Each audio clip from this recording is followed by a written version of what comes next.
9 सितंबर 1980 को समुद्र के बीच एक ऐसी ट्रेजेडी घटी जिसने ब्रिटेन की शिपिंग हिस्ट्री को हमेशा के लिए बदल दिया। एमवी डेविशर ब्रिटेन की सबसे बड़ी और बल्क कैरियर साउथ चाइना सी के तूफान में डूब गई। टोटल 44 लोगों की जान गई और एक भी सर्वाइवर नहीं मिला। लेकिन सबसे बड़ी पहेली ये थी कि इतनी बड़ी और मजबूत शिप जो अपनी टेक्नोलॉजी की एक मिसाल थी, वो आखिर इस समुद्र में कैसे समा गई। एमवी डेविशर एक ब्रिटिश बल्क कैरियर शिप थी जिसे 1976 में स्वैन हंटर कंपनी ने बनाया था। अपने टाइम की सबसे बड़ी और सबसे ज्यादा मॉडर्न शिप्स में से एक थी। इसकी कैरिंग कैपेसिटी अप्रोक्स 1,60,000 टन की थी। टाइटैनिक से अगर इसका कंपैरिजन किया जाए तो टाइटैनिक की लेंथ 269 मीटर थी और वहीं एमवी डेविशर की लेंथ 294 मीटर थी। साथ ही साथ इसकी हाइट 1000 फीट यानी टाइटैनिक से भी ज्यादा थी। और हाँ, टाइटैनिक एक पैसेंजर लाइनर थी और वहीं डेविशर एक जायंट कार्गो शिप थी। और साथ ही साथ ये एक ओबियो कैरियर भी थी, यानी एक ऐसी मॉडर्न शिप थी जो कि एक साइड ऑयल और दूसरी साइड आयरन ओर को एक साथ कैरी कर सकती थी। और ये 20 साल पहले की शिप्स से 4 गुना ज्यादा लोड ले जा सकती थी। अपने शीर साइज और डिजाइन की वजह से ये ब्रिटेन की शिपिंग प्राइड का एक प्रूफ भी थी। 9 सितंबर 1980 की शाम ये बड़ा cargo ship MV Derbyshire Pacific Ocean से गुजरते हुए जापान जाने के लिए रवाना हुआ। बट साथ ही साथ ईस्ट की तरफ से इस शिप के करीब एक खतरा भी बढ़ रहा था, टाइफून ऑर्किड। ये तूफान हर एक घंटे के साथ और भी ज्यादा खतरनाक होता जा रहा था। डेविशर लास्ट 8 वीक से कंटिन्यूसली चल रही थी। 1,50,000 टन लोहा कनाडा से लोड कराने के बाद ये शिप अटलांटिक ओशन को पार करके अफ्रीका के सदर्न शोर से गुजरते हुए और फिर इंडियन ओशन को पार करती हुई अपनी लास्ट डेस्टिनेशन के करीब थी। शिप पर मौजूद 42 एक्सपीरियंस्ड लोग थे जिनमें इंजीनियर्स, हेल्पर्स और एक्सपर्ट्स भी थे। एमवी डेविशर अपनी लास्ट डेस्टिनेशन के काफी करीब थी, बट किस्मत को कुछ और ही मंजूर था। जेफरी अंडरहिल शिप के कैप्टन थे जिनको 20 साल का एक्सपीरियंस था। काफी दिनों से वो वेदर रिपोर्ट्स पर यकीन करते हुए आगे बढ़ रहे थे क्योंकि वो अपने करियर में ऐसे बहुत सारे तूफान को फेस कर चुके थे। और जिस तरह से एमवी डेविशर को डिजाइन किया गया था उस हिसाब से उनको यकीन था कि एमवी डेविशर इस टाइफून को बहुत आसानी से फेस कर सकती है। ये शिप जिस पोजीशन पर था वहां से सेफ हार्बर भी काफी दूर था, इसलिए इस टाइफून को फेस करना ही लास्ट ऑप्शन था। अब कैप्टन ने स्पीड को स्लो किया और लहरों की साइड शिप के डायरेक्शन को कर दिया। ये यूजुअली शिप्स तूफान के टाइम पर करती हैं स्टेबिलिटी बनाए रखने के लिए। सिचुएशन वर्स्ट हो रही थी, इसको देखते हुए कैप्टन ने इमरजेंसी मैसेज भी किया जिसमें उन्होंने इस क्रिटिकल सिचुएशन को एक्सप्लेन करते हुए शिप की करंट लोकेशन भी सेंड की। बट अब कंडीशन और भी ज्यादा खराब होने लगी थी। 10 मीटर ऊंची लहरें हो चुकी थी, इवन डेविशर की हाइट तक पहुंचने लगी थी। उसी रात में 2 और नेवल शिप्स भी इस टाइफून को फेस कर रहे थे और वो दोनों शिप्स बिल्कुल सही सलामत अगले दिन पोर्ट पर पहुंच गए थे। बट डेविशर का कुछ भी अता पता नहीं चल रहा था। 9 सितंबर 1980 की शाम एमवी डेविशर से लास्ट मैसेज रिसीव हुआ था। उसके बाद कोई भी डिस्ट्रेस कॉल या फाइनल मैसेज रिसीव नहीं हुआ। अगले 6 दिन तक भी डेविशर के बारे में कोई भी खबर नहीं मिली। शिप के ऑनर्स ने भी इसकी मिसिंग रिपोर्ट फाइल नहीं की क्योंकि उनको यही उम्मीद थी कि डेविशर को कुछ नहीं होगा, सिर्फ और सिर्फ रेडियो कांटेक्ट टूटा है। ऐसे ही दिन गुजरते गए बट शिप की कोई भी इंफॉर्मेशन नहीं मिली। फिर 15 सितंबर को एक इंटरनेशनल सर्च ऑपरेशन लॉन्च किया गया। हेलीकॉप्टर्स, एयरप्लेन्स, नेवल शिप्स ये सब मिलकर डेविशर की लास्ट लोकेशन पर उसे ढूंढते हैं। बट अनफॉर्चुनेटली एक इतने बड़े कार्गो शिप का एक भी टुकड़ा कहीं पर देखने के लिए नहीं मिलता है। 6 दिन बाद जब कोई भी क्लूज नहीं मिलते हैं तो इस ऑपरेशन को बंद कर दिया जाता है बाय द अथॉरिटीज, ये बोलकर कि एमवी डेविशर कहीं समुद्र में डूब गया है। इसके बारे में कोई खास इन्वेस्टिगेशन किए बिना ही इसके सर्च ऑपरेशन को बंद कर दिया गया। 6 दिन के अंदर सर्च ऑपरेशन के साथ साथ न्यूज कवरेज भी खत्म हो गई। क्रू मेंबर्स की फैमिलीज ने जब रिक्वेस्ट सेंड की तो उनसे ये बोलकर कि इसमें कुछ इन्वेस्टिगेट करने जैसा है ही नहीं, इस बात को रफा दफा कर दिया गया। मैंने आपको शुरू में बताया था कि डर्विशर एक ओबियो कैरियर थी, इसलिए अगर वो ऑयल को कहीं छोड़ती थी तो वहां से आयरन ओर को लोड कराकर ले जाती थी। इसका सबसे बड़ा फायदा शिपिंग कॉस्ट को कम करना था। ये कभी भी खाली वापस नहीं आती थी, जिससे कंपनी को हमेशा रिवेन्यू प्रोवाइड कर सकती थी। ये 30% ज्यादा रिवेन्यू जनरेट कर सकती थी as compared to traditional ships.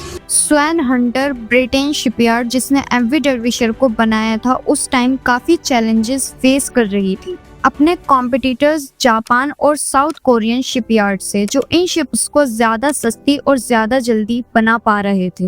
अपनी पोजीशन पर वापस आने के लिए स्वैन हंटर ने कॉस्ट कटिंग करनी शुरू कर दी और शायद यही रीजन था एमवी डर्विशर के डूबने का। अथॉरिटीज ने तो एमवी डर्विशर के ऑपरेशन को बंद कर दिया था, बट एक इंसान था जिसने इसको अपना मिशन बना लिया था, पीटर रिडयार्ड। इन्होंने अपने जवान लड़के को इस हादसे में खो दिया था और साथ ही साथ ये एक एक्सपीरियंस्ड शिप सर्वेयर भी थे। इनकी पूरी लाइफ ही ओशन और शिप्स को एनालाइज करने में गुजरी थी। 1982 में डर्विशर के मिसिंग होने के 18 महीने बाद ही टाइने ब्रिज नाम की एक और ब्रिज क्लास शिप नॉर्थ सी के टाइफोन्स में घिरी हुई थी और अचानक से इसके सुपर स्ट्रक्चर के आगे स्टील में क्रैक्स आने लगे। इस शिप के कैप्टन ने समझदारी से काम लिया। उन्होंने एकदम इवैक्यूएशन का ऑर्डर दिया और क्रू मेंबर्स को एयरलिफ्ट के थ्रू बचा लिया। इस शिप को भी जैसे तैसे बचा लिया गया था।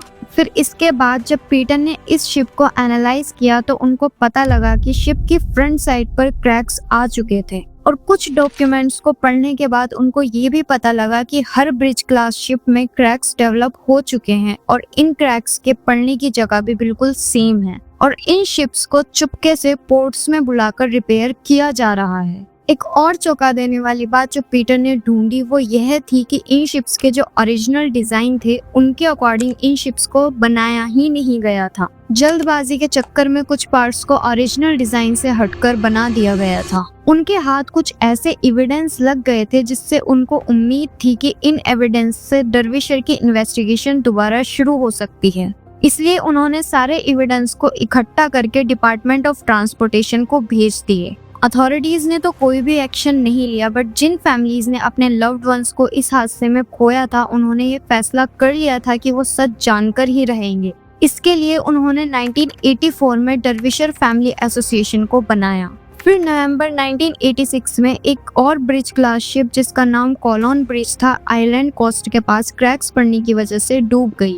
जब वो अटलांटिक रफ ओशन से गुजर रही थी तब जो उसका हल पहले से ही कमजोर था वो समुद्र की रफनेस को झेल नहीं पाया और ये शिप ही समुद्र में डूब गई। कोलोन ब्रिज 6 ब्रिज क्लास में से आखिरी ब्रिज क्लास शिप थी जिसमें कोई खास रिपेयरमेंट नहीं हुआ था, जो कि बाकी शिप्स में पीटर ने नोटिस किया था। लेकिन इस बार ब्रिटिश गवर्नमेंट ने एक्शन लिया और नई इन्वेस्टिगेशन स्टार्ट करने का फैसला भी लिया। इस न्यूज से डर्विशर फैमिली एसोसिएशन के लिए भी एक उम्मीद जाग गई। नेक्स्ट 6 मंथ्स तक जो भी इन्वेस्टिगेटर इन्वेस्टिगेशन में शामिल थे उन सब ने अपने अपने रीजंस दिए। किसी ने डिजाइन्स में कमी बताई तो किसी ने ओशियन को जिम्मेदार ठहराया। बट एक जो चीज अथॉरिटी कर रही थी वो ये थी कि वो पीटर के एविडेंस पर कोई ध्यान ही नहीं दे रही थी। उनके एविडेंस जो क्लियरली स्ट्रक्चरल फेलियर की तरफ पॉइंट आउट कर रहे थे उनको बहुत ही होशियारी से दबा दिया गया। इन्वेस्टिगेशन रिपोर्ट्स में ये बता दिया गया कि डर्विशर या किसी भी ब्रिज क्लास शिप में कोई भी स्ट्रक्चरल फेलियर का प्रूफ नहीं मिला है और डर्विशर भी बस एक वो शिप थी जो उस ओशियन की रफनेस को झेल नहीं पाई और डूब गई। इस इन्वेस्टिगेशन के बाद जो फैमिलीज अभी तक इस उम्मीद में थी कि डर्विशर का सच कभी ना कभी सामने आएगा, अब उनकी उम्मीद और हौसला दोनों टूट रहे थे। उन्हें अब ये समझ आने लगा था कि डर्विशर का सच सिस्टम ही छुपा रहा है, बट स्टिल उन्होंने अपनी हिम्मत नहीं टूटने दी। 1994 में इंटरनेशनल ट्रांसपोर्ट वर्कर्स फेडरेशन के साथ मिलकर एक प्राइवेट इन्वेस्टिगेशन टीम बनाई गई। इसकी कॉस्ट को इन सब ने मिलकर बियर किया और 14 साल बाद फिर से एमवी डर्विशर को सर्च करने का प्लान बनाया गया। और हैरानी की बात यह है कि सिर्फ 23 घंटों में ही समुद्र में 4 किलोमीटर अंदर डर्विशर को वन पीस में ढूंढ भी लिया गया। ये एक बहुत बड़ी अचीवमेंट तो थी, बट साथ ही साथ इससे ये भी पता चलता है कि अथॉरिटीज ने इसको सर्च करने में कहीं ना कहीं तो कमी छोड़ी थी। इसके बाद फर्दर इन्वेस्टिगेशन करने के लिए ओशन में शिप के एक एक पार्ट की फोटोज ली गई और अगले 6 साल तक ये इन्वेस्टिगेशन चली। 6 साल इन्वेस्टिगेट करने के बाद इस शिप के डूबने के सारे रीजन सामने आ गए, जिसमें बताया गया कि शिप के सबसे आगे एक बोसन स्टोर बना हुआ होता है, जिसमें डेक मेंटेनेंस का जरूरी सामान यानी टूल्स वगैरह रखे हुए रहते हैं। उस रात इस स्टोर का दरवाजा टाइफून की वजह से टूट गया था और इसमें पानी भर गया था, जिसकी वजह से शिप का आगे का हिस्सा भारी हो गया था और वो पानी के अंदर चला गया था। इस गेट के अचानक टूटने की वजह यह थी कि इसको ओरिजिनल डिजाइन के अकॉर्डिंग डिजाइन नहीं किया गया था। अब वेव्स बो के नीचे जाने की वजह से और ज्यादा ऊपर आने लगी थी, जिसकी वजह से वेंटिलेटर्स टूट गए और मशीन रूम में भी पानी भर गया। अब वो और भी ज्यादा पानी के अंदर चला गया। इसके बाद एक बड़ी वेव ने टेनिस कोर्ट के जितना बड़ा कंटेनर जहां पर आयरन ओर रखा हुआ था, इसके हैच कवर को भी तोड़ दिया। अब एक कंटेनर में पानी भरा, जिसकी वजह से अगला हिस्सा और नीचे चला गया और फिर एक एक करके सारे कंटेनर्स ही पानी में डूबते चले गए और फिर ये एक बड़ी cargo ship MV Derbyshire Pacific Ocean में डूब गई। जब इन्वेस्टिगेशन रिपोर्ट पब्लिश की गई तो उसमें बताया गया कि जिस कंपनी ने ये ब्रिज क्लास शिप्स बनाई थी, उन सभी के बोसन स्टोर के पास क्रैक्स थे और सभी के हैच कवर भी कमजोर थे और सेट स्टैंडर्ड्स के अकॉर्डिंग नहीं बनाए हुए थे। स्टार्टिंग में फैमिलीज का सोचना यही था कि कोई स्ट्रक्चरल फेलियर रहा होगा, बट इन्वेस्टिगेशन के बाद पता लगा कि कोई भी मेजर डिजाइन फेलियर नहीं, बल्कि छोटी छोटी कमजोरियों की वजह से ब्रिटेन की सबसे बड़ी वेसल पानी में डूब गई। 1970s में हर साल कई शिप्स डूबती ही थी, इसलिए अथॉरिटीज के लिए कोई बड़ी बात नहीं थी, बट डर्विशर की फैमिलीज ने प्राइवेट इन्वेस्टिगेशन करके शिपिंग इंडस्ट्रीज को एक्सपोज कर दिया। उन्होंने एक शिप को ढूंढकर पूरी शिपिंग इंडस्ट्री के रूल्स और सेफ्टी मेजर्स को इम्प्रूव करने पर मजबूर कर दिया। आज भी बहुत सारे रूल्स और स्टैंडर्ड शिपिंग इंडस्ट्रीज में एमवी डर्विशर की वजह से ही चलते आ रहे हैं। तो कैसा लगा आपको एक और शिप की ट्रेजेडी जानकर जरूर बताएं। Thanks for watching.